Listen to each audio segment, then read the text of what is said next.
물론 소도 들어가 있고 염소도 들어가 있긴 한데 이 네 종류에는, 이 제사에는 양이 다 들어가 있습니다. 그런데 그 양 중에서도 순양이든 암양이든 상관없이 어린 양을 언급하고 있습니다. 그것이 레위기에서 1장에서 7장까지 내용을 보면 그 제사의 종류에 따라서 제사를 어떻게 드리는가 하는 것에 대해서 자세하게 설명을 하고 있습니다. 레위기 1장 2절에 보면 이스라엘 자손에게 말라 이르라 너희 중에 누구든지 여호와께 예물을 드리려거든 가축 중에서 소나 양으로 예물을 드릴지니라. 이건 전반적인 전체의 제사 중에서 예물을 드릴 때에 예물을 언급한 내용인데요. 거기서 구체적으로 내용을 보면 레위기 5장 6절에 보면 여호와께 속죄제를 드리되 양떼의 암컷 어린 양이나 염소를 끌어다가 속죄제를 드릴 것이요. 어린 양. 그리고 9장 3절에 보면 번제를 위하여 1년 되고 흠없는 송아지와 어린 양을 가져오고, 그리고 14장 21절에 보면 속건제를 위하여 어린 순양 한 마리와, 그리고 23장 19절에 보면 또 수염소 하나로 속죄제를 드리며 1년 된 어린 순양 2마리를 화목제물로 드릴 것이요. 이렇게 제사를 드림에 있어서 하나님이 받으시는 제물로서의 자리매김하는 데는 어린 양이 단연코 어뜸입니다. 어린 양입니다. 그런데 오늘 읽은 요한복음 1장 29절에 보면 세례 요한이 예수님께서 자기에게 다가오시는 것을 보고는 고백합니다. 보라, 세상 죄를 지고 가는 하나님의 어린 양이로다. 감히 사람을 두고 양이라고 할 때에 여러분 언뜻 들으면 기분 나쁘잖아요. 그런데 하나님의 어린 양이라고 했습니다. 그것도 세상 죄를 지고 가는 하나님의 어린 양입니다. 이 고백을 한 후에 다시 하루가 지나고 이튿날에 제자 2사람과 함께 있는데 예수님이 걸어 다니시는 것이 눈에 들어왔습니다. 그럴 때에 곁에 있는 요한의 제자에게 일러주기를 바로 하나님의 어린 양이로다. 그러면 요한은 왜 예수님을 어린 양으로 표현했을까요?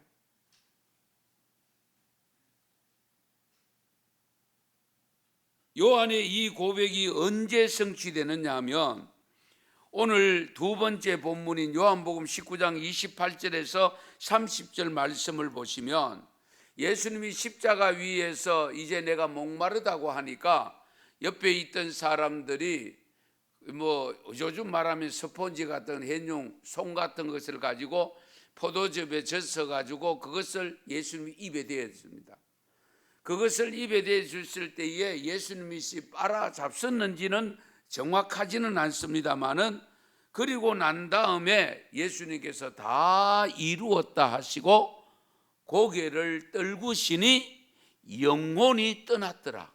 그렇게 기록합니다. 이것은 무엇을 의미하느냐 하면 온전한 제물로서의 삶을 마무리하는 순간입니다.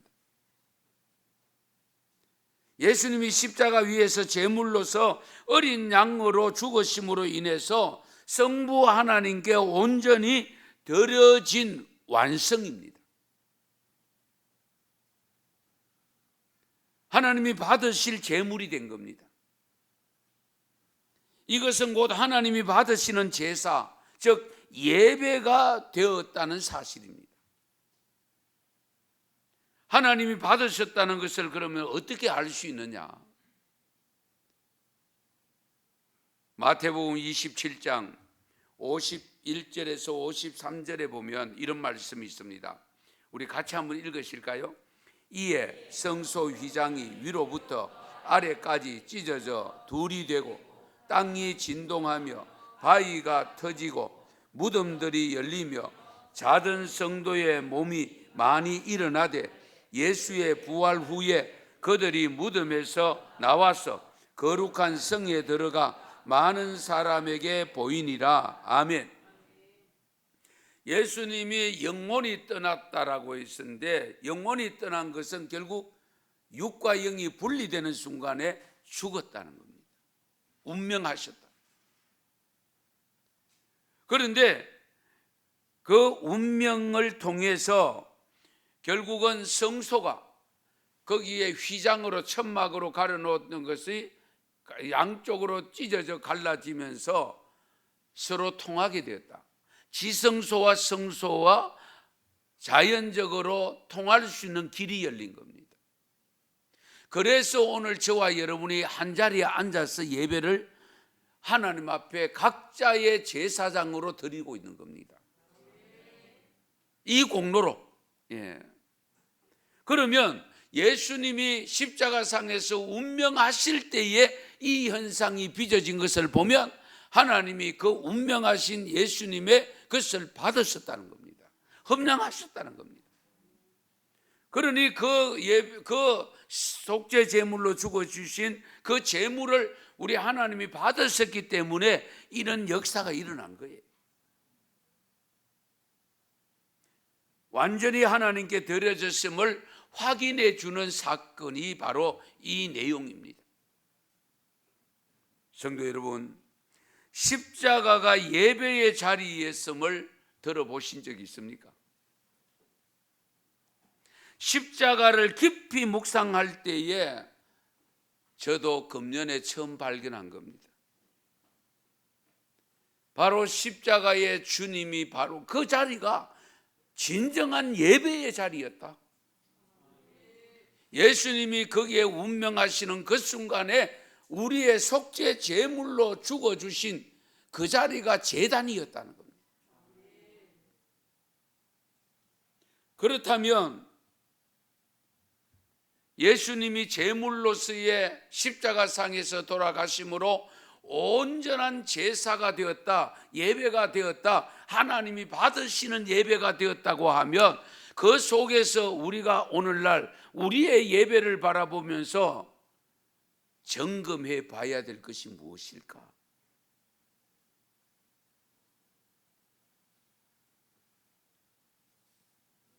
예수님이 세상에 오시기 전에 하나님의 선택된 백성들의 모습을 지적한 것이 많은데요,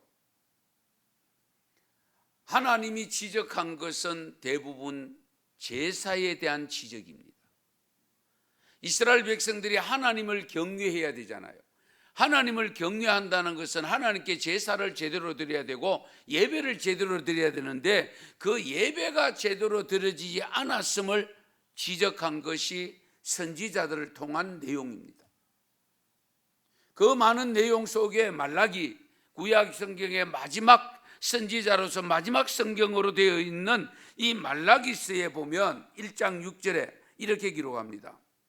내 이름을 멸시하는 제사장들아, 나 만군의 여호와가 너에게 이르기를 아들은 그 아버지를, 종은 그 주인을 공경하나니 내가 아버지일진데 나를 공경함이 어디 있느냐? 내가 주인일진데 나를 두려워함이 어디 있느냐? 너희는 이르기를 우리가 어떻게 주의 이름을 멸시하였나이까 하는도다. 육신의 아버지, 육신의 종들도 주인을 존경하고 주인을 받들고 아버지를 받드는데 너희들이 나를 아버지라 부르면서도 나를 받드는 것이 뭐냐? 어디 있느냐?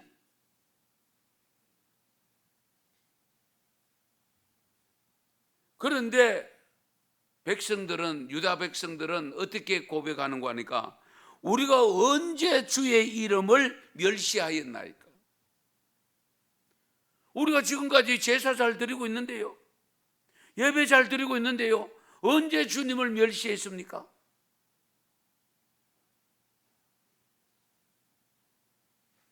이 백성들의 소리를 들으신 하나님이 구체적으로 잘못된 것을 지적한 것이 그 말라기 1장 7절 8절입니다. 이 말씀도 같이 좀 읽겠습니다. 너희가 더러운 떡을 나의 제단에 드리고도 말하기를 우리가 어떻게 주를 더럽게 하였나이까 하는도다. 이는 너희가 여호와의 식탁은 경멸할 것이라 말하기 때문이라. 만군의 여호와가 이르노라. 너희가 눈먼 희생 제물을 바치는 것이 어찌 악하지 아니하며 저는 것 병든 것을 드리는 것이 어찌 악하지 아니하냐. 이제 그것을 너희 총독에게 드려보라. 그가 너를 기뻐하겠으며 너를 받아주겠느냐. 아멘. 앞에 레위기에서의 제물을 드릴 때에 공통적인 것이 뭐냐? 흠없는 겁니다. 흠없는 것. 그런 면에서 우리 예수님이 흠없이 죄 없이 십자가에 달려 죽으셨잖아요. 가장 완벽한 제물이라는 겁니다. 그런데 이 이스라엘 백성들이 시간이 흐르면서 하나님 앞에 제물을 갖다 바치는데 레위기를 통해서 모세를 통해서 주신 말씀대로 그 제물을 흠없는 것을 정성스럽게 갖다 바친 것이 아니라 자기들 생각나는 대로 편리한 대로 그냥 아무 것이나 갖다 드렸다, 그 말씀입니다. 그것은 결국은 예배를 소홀히 여겼다, 그 말씀이잖아요. 가끔 우리 명절 때나 보면은 우리 아직도 예수 안 믿는 분들은 제사 지내는 것을 뭐 복받는 지름길로 생각하고 조상을 잘 섬겨야 된다 그래서 그 제물 준비하러 가는데 여러분 다 아시잖아요. 시장에 가서 제일 좋은 거, 평소에 전혀 자기들도 먹어보지 못한 것을 가지고 사다가 그것을 제물로 드리잖아요. 사람의 섬기는 삶도 사람의 영혼 아직 뭐 먹지도 못하는 그 제물을 드림에도 불구하고 그렇게 좋은 것을 갖다 바치는데 하물며 전능하신 하나님께 드리는 제물을 갖다 바칠 때에 병든 것, 저는 것, 흠 있는 것 갖다 바쳤으니 하나님께서 역겨워하실 수밖에 없는 거죠. 그래서 흠없는 어린 양 같은 제물이 아니었음을 지적하는데 여기에 다시 보충하여 설명한 것이 13절입니다. 만군의 여호와가 이르노라. 너희가 또 말하기를 이 일이 얼마나 번거로운가 하며 코두섬 치고 훔친 물건과 저는 것 병든 것을 가져왔느니라. 너희가 이같이 봉헌물을 가져오니 내가 그것을 너희 손에서 받겠느냐. 이는 여호와의 말이니라. 너희들이 아무리 산더미 같이 갖다 놔도 그런 제물 나는 못 받겠다. 하나님이 안 받으신대요. 그러면 하나님이 안 받으시면 우리가 아무리 뭘 제사를 드렸다 해도 예배를 드렸다 해도 그 예배는 시간 낭비입니다. 정력 낭비입니다. 성도 여러분, 오늘날 우리들의 예배는 제대로 드려지고 있는가? 아니, 내가 드리는 예배를 하나님이 아무런 이의를 제기하지 않으시고 받으시고 계시는가? 우리가 깊이 생각해 봐야 되지 않겠습니까? 아니면 우리의 예배도 앞에서 이스라엘 백성들이 범한 죄를 동일하게 범하고 있는 것은 아닐까? 십자가에서 제물로서 마무리를 잘 지은 우리 예수님을 생각하면서 참된 예배자로서의 모습이 어떤 모습이어야 하는지를 다시 한번 우리가 확인을 해봐야 됩니다. 하나님 앞에 드려지는 제단의 제물의 구비 조건 가운데 첫 번째 요소가 흠이 없는 것. 그런 의미에서 예수님이야말로 가장 완벽한 제물이었다. 그런 의미에서 십자가가 예배의 자리였다, 제단이었다 하는 것을 알 수가 있잖아요. 그런데 구약 시대에 제사 드릴 때 제사장도 흠이 없어야 되고 제물도 흠이 없어야 됩니다. 레위기 21장 17절에 보면 아론에게 말하여 이르라 누구든지 너의 자손 중 대대로 육체에 흠이 있는 자는 그 하나님의 음식을 드리려고 가까이 오지 못할 것이니라. 제사장들도 몸에 흠이 있으면 하나님 앞에 제사를 드리러 집례하러 못 온다고 했습니다. 그리고 레위기 22장 1절에서 21절에서 22절 말씀을 보면 만일 누구든지 서원한 것을 갚으려 하든지 자의로 예물을 드리려 하여 소나 양으로 화목 제물을 여호와께 드리는 자는 기쁘게 받으심이 되도록 아무 흠도 없는 온전한 것으로 할지니. 아무 흠도 없는 온전한 것. 그러면서 이어서 하시는 말씀이 너희는 눈먼 것이나 상한 것이나 지체에 배임을 당한 것이나 종기 있는 것이나 습진 것이나 비루 먹은 것을 여호와께 드리지 말며 이런 것들은 제단 위에 화제물로 여호와께 드리지 말라. 할렐루야. 이것을 보면 우리 예배자가 갖추어야 될 첫 번째 요소가 흠이 없어야 됩니다.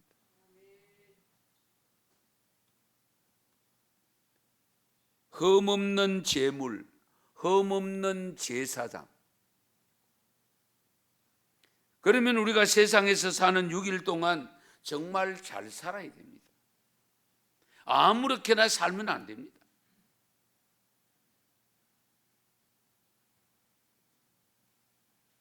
그래서 우리는 예배드리면서 서두에 가장 먼저 드리는 기도가 참회의 기도입니다. 우리가 나름대로 최선을 다해서 흠없이 살려고 노력했지만은 연약한 모습으로 살다 보니 또 범하는 죄가 있기에 그 죄부터 고백하고 용서받은 정결한 모습으로 흠없는 모습으로 예배를 드리기 위해서 우리가 참회의 기도를 드리는 겁니다. 그 이유를 분명히 아셔야 됩니다.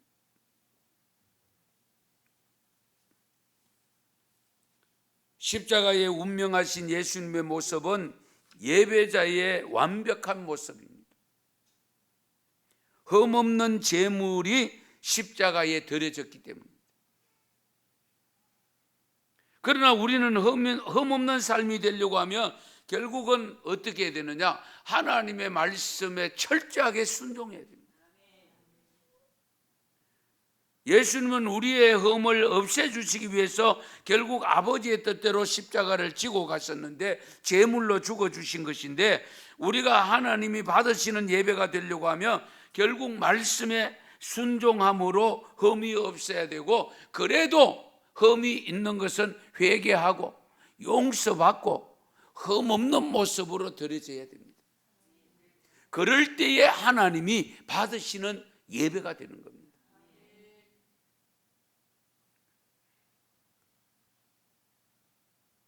에베소서 5장 27절에 보면 예수님이 십자가의 제물로 죽으신 이유를 이렇게 밝힙니다.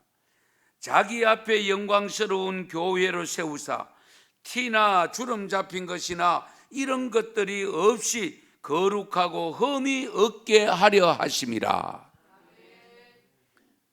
예수님께서 십자가에 달려 돌아가신 것은 결국은 우리로 하여금 흠없게 하시기 위함이라고 했습니다. 왜? 하나님 앞에 드려지는 제물로서의 삶을 살 수 있도록 하시기 위함입니다. 그러므로 어린 양으로 오셔서 하나님 앞에 순종함으로 드려진 제물로서의 예수님을 본받아서 우리도 온전한 예배자로서의 삶을 위하여 흠없는 삶을 살려고 최선을 다해야 되고 그럼에도 불구하고 생긴 흠이 있다면 반드시 회개하고 용서받은 마음으로 예배를 드릴 때에 하나님이 받으시는 예배가 됩니다. 우리가 세상에 살면서 흠없는 모습으로 살기 위해서 먼저 나름대로 조심해야 되지만 삼가 조심해야 될 것이 있는데 뭐냐면 빌립보서 2장 14절에 보면 모든 일을 원망과 시비가 없이 하라. 모든 일입니다. 원망과 시비가 없이 하라. 왜?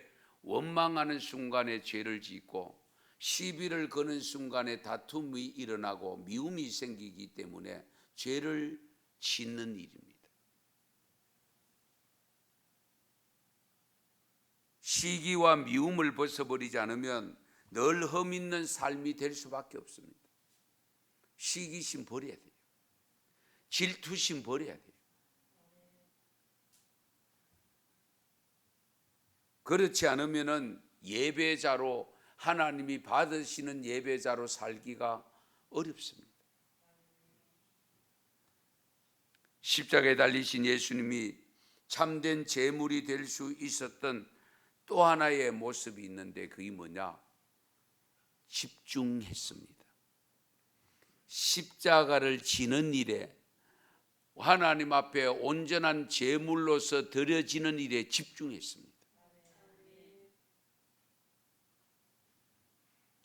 우리가 하나님의 전적인 은혜로 예배자로 세움을 받았음을 믿습니까? 그렇다면 우리의 모든 삶에서 예배자로서의 삶에 집중해야 됩니다. 액세서리가 되면 안 됩니다.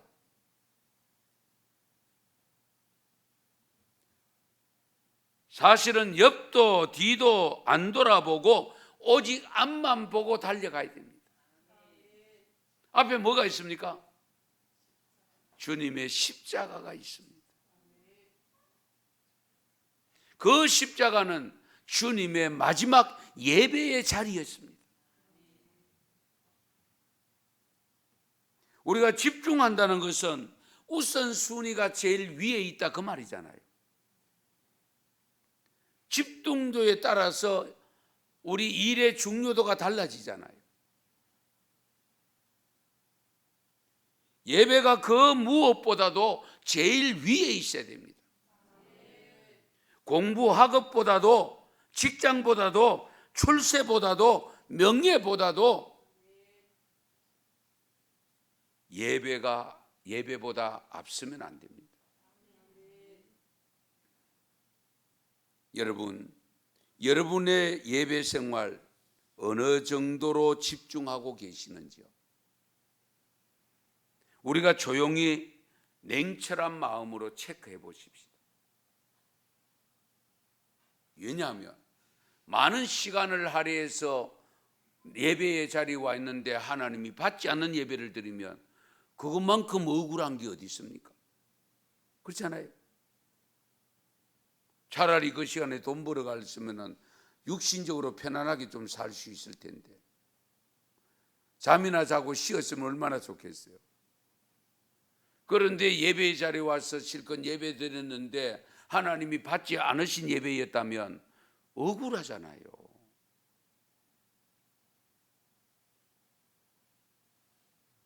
나의 온 마음과 몸과 나의 영혼까지 예배에 집중하고 있는가? 여러분, 지난 한 주간 동안 살아오시면서 예배 드리기 위해 무엇을 준비하고 오셨습니까? 예수님처럼 오로지 십자가의 제물로 죽으시기 위한 준비를 집중적으로 하셨듯이 그 정도로 집중하고 있었습니까? 오늘 제가 질문을 던질 때에 여러분 스스로 체크를 해보시기 바랍니다. 하나님을 사랑하는 마음을 확인하셨습니까? 한 주간 동안 살면서 지은 죄가 어떤 죄인지를 확인하고 회개는 하셨습니까?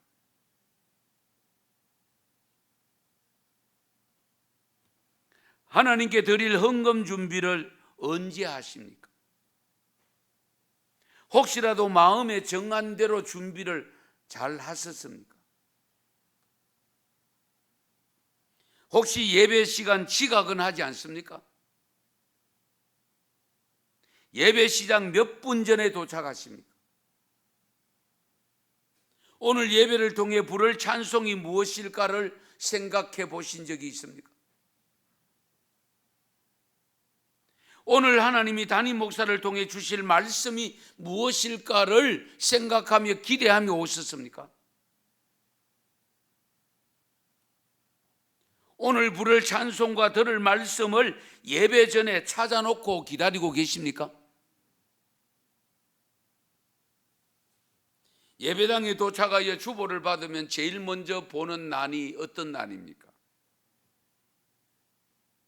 예배 순서입니까? 생수에 간 거리입니까? 광고란입니까?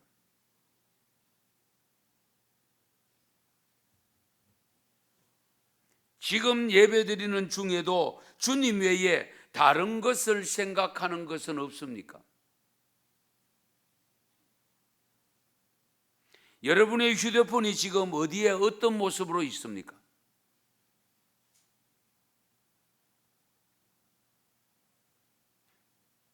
요즘 예배의 방해꾼으로 가장 많이 등장하는 것이 휴대폰입니다.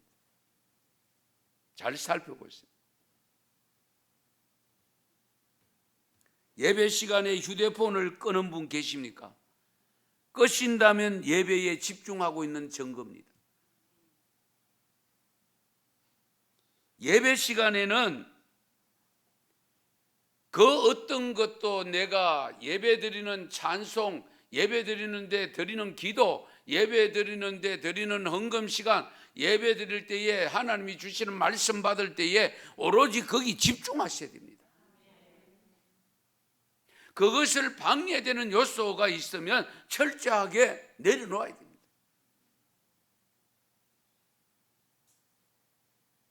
예배 중에 휴대폰을 확인해 봐야 되겠다는 생각을 하고 계신 분이 있습니까?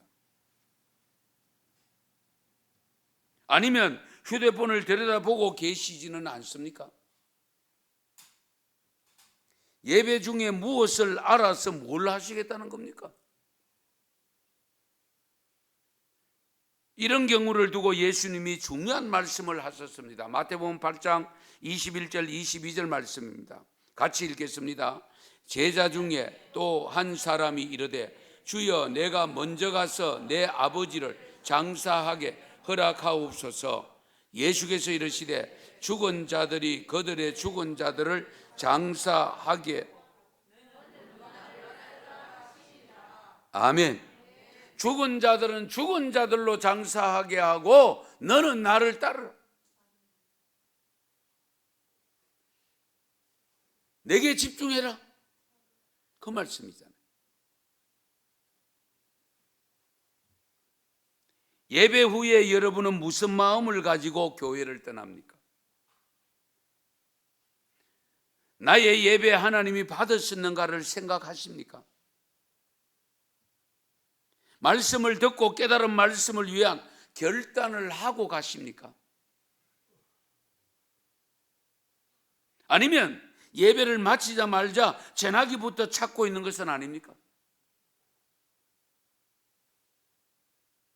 과연 우리도 예배드린 후에 집으로 돌아가기 전에 예수님처럼 다 이루었다 확신하고 돌아갈 수 있나요?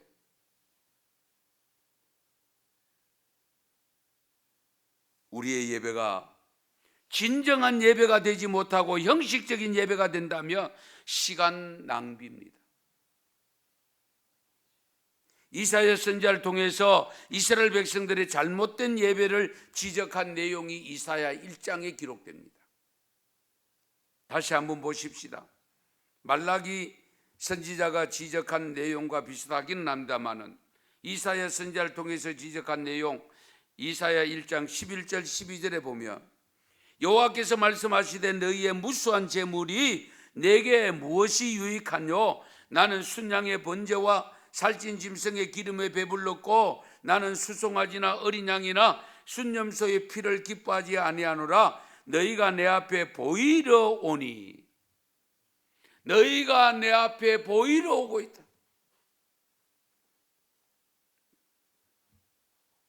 온전히 하나님을 경외하는 마음으로 드리러 와야 되는데 날 좀 잘 봐주이소 하고 보이러 오고 있다.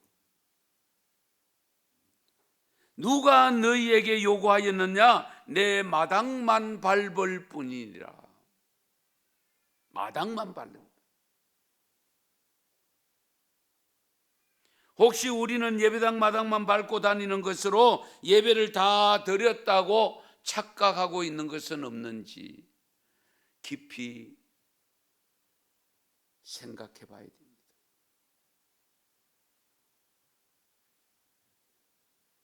내 마당만 밟는다고 하신 이 말씀을 무엇 때문에 이렇게 표현했는지를 구체적으로 지적하는 것이 그 이사야 1장 13절입니다. 같이 읽을까요? 13절 같이 읽습니다. 헛된 재물을 다시 가져오지 말라. 분향은 내가 가증히 여기는 바요. 월삭과 안식일과 대회로 모이는 것도 그러하니 성례와 아울러 악을 행하는 것을 내가 견디지 못하겠노라. 아멘. 이 뭡니까? 의식적으로 드리는 제물도 중요하지만 그보다 더 중요한 것은 너희들이 살아가는 일상에서 하나님의 말씀에 순종하여 선한 삶을 살아야 된다, 그 말씀입니다. 악을 행하였다고 지적합니다. 이것을 좀 더 구체적으로 지적한 것이 15절인데요 너희가 손을 펼 때에 내가 내 눈을 너희에게서 가리고 너희가 많이 기도할지라도 내가 듣지 아니하리니 이는 너희의 손에 피가 가득함이라. 너희가 일상에서 많은 사람을 해치고 있다. 그 손에 피가 가득한 것으로 너희들이 가지고 온 재물 안 받는다.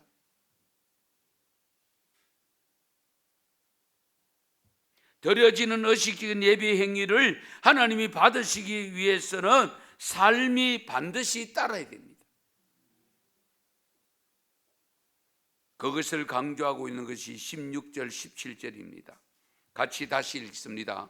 너희는 스스로 씻으며 스스로 깨끗하게 하여 내 목전에서 너희 악한 행실을 버리며 행악을 거치고 선행을 배우며 정의를 구하며 학대받는 자를 도와주며 고아를 위하여 신원하며 과부를 위하여 변호하라 하셨느니라. 아멘. 악한 행실을 버리고 행악을 거치고 선행을 배우고 정의를 구하면서 학대받는 자들을 도와주라. 고아와 과부를, 어린 사람, 약한 사람을 도와주라. 그래서 사도 바울을 통해서 주신 말씀이 로마서 12장 1절에 산 제물로 드리라는 말씀입니다. 그러므로 형제들아 내가 하나님의 모든 자비하심으로 너희를 권하노니 너희 몸을 하나님이 기뻐하시는 거룩한 산 제물로 드리라. 산 제물. 산 제물이 하나님이 받으시는 제물이 되기 위해서는 어떻게 돼요? 죽어야 됩니다. 여러분 잘 들으세요. 적어도 예배당에 예배 드리러 왔으면 나는 죽어야 되고 나는 없어져야 됩니다. 그래야 그 예배가 하나님이 받으시는 예배가 되는 거예요. 내가 살아있으니까 문제가 되죠. 왜 문제가 됩니까? 살아있으니까 싸우잖아요. 죽어야 됩니다. 제가 가끔 말씀드리지만 구약시대의 제물이 제단에 올려지기 전에 제사장 앞에까지 올 때는 살아있어야 됩니다. 흠이 없어야 됩니다. 그러나 제사장이 그 제물을 받아드는 순간에 그 제물을 잡아 죽여서 제단에 올립니다. 마찬가지로 저와 여러분이 혹 세상에서 살아있던 것이라 할지라도 주님 존전에 들어오면 나는 없고 주님만 보여야 됩니다. 그럴 때에 우리가 드려지는 예배를 집중하여 드릴 수가 있습니다. 바깥 걱정할 이유가 없죠.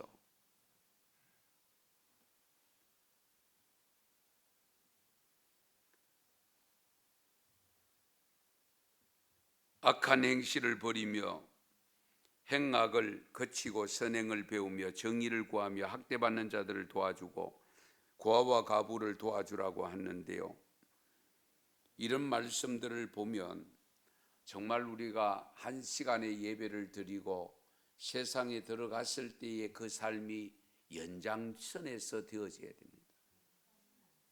단절되면 안 됩니다. 내가 예배 드리면서 결단하고 결심한 내용을 가지고 삶 속에서 그 삶이 드러나야 됩니다. 그럴 때에 하나님이 그 삶을 통해서 영광을 받으시고 우리의 산제사로서 제물로 받아주시는 거예요. 예. 그러기 위해서는 우리가 항상 또 기억해야 될 말씀이 있는데요, 그 로마서 12장 1절 말씀을 하신 후에 어떤 삶을 살아야 되는가를 쭉 나열하고 마지막이 21절인데요 21절에 이렇게 기록합니다. 악에게 지지 말고 선으로 악을 이기라.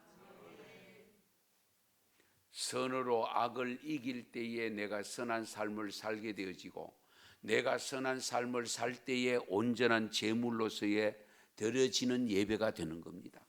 하나님이 받으시는 예배가 되는 겁니다. 끝으로 한 가지 반드시 짚고 가야 할 내용이 하나 더 있습니다. 우리가 무슨 일을 하든지 시작이 있으면 끝이 있습니다.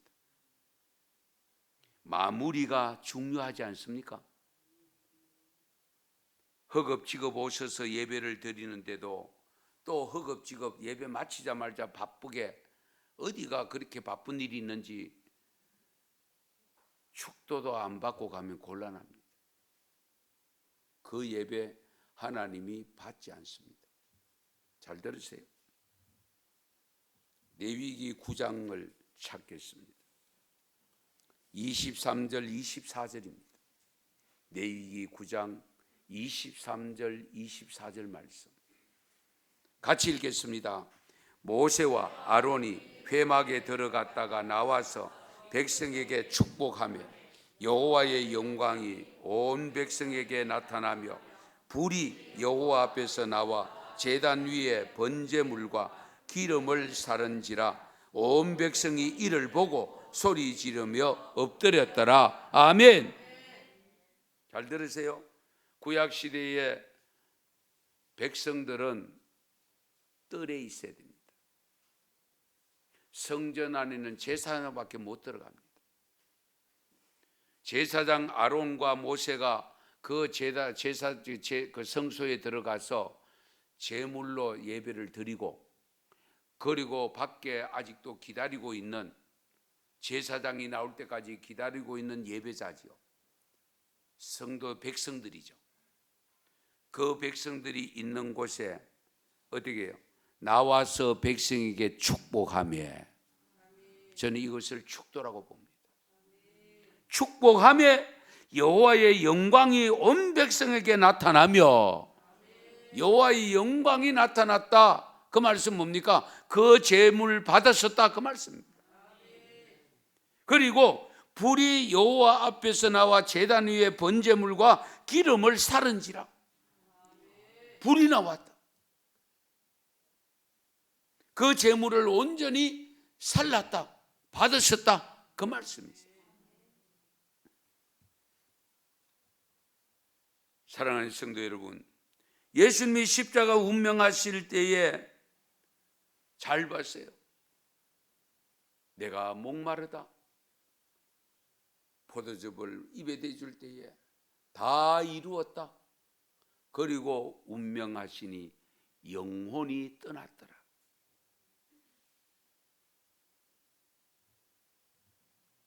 그때에 어떻게 휘장이 둘로 갈라지고 무덤이 열리고 살아나는 사람이 있었더라고 기록합니다. 성도 여러분, 코로나를 통하여 흩어진 예배를 회복하자고 야단법석입니다. 교단들마다. 그러나 오늘 말씀에 비추어 보면 코로나 재앙을 내리신 원인 중에 하나가 바로 우리들의 예배로서의 가치를 상실하고 하나님이 식상해 하시는 예배를 드림으로 인해서 온 것은 아닐까요?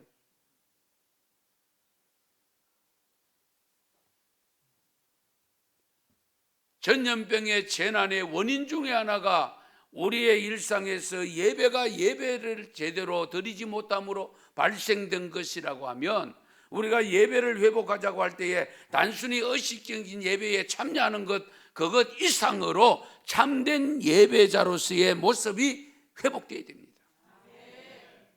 그럴 때에 코로나도 물러갑니다. 원인이 제거되지 않는데 물러가겠어요? 생각해 보세요.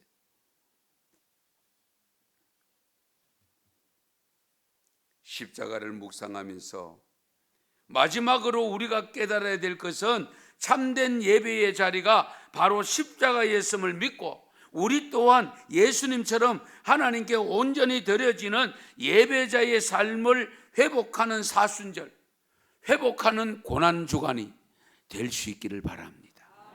그런 놀라운 역사가 우리 언성교회부터 일어날 수 있기를 축원합니다.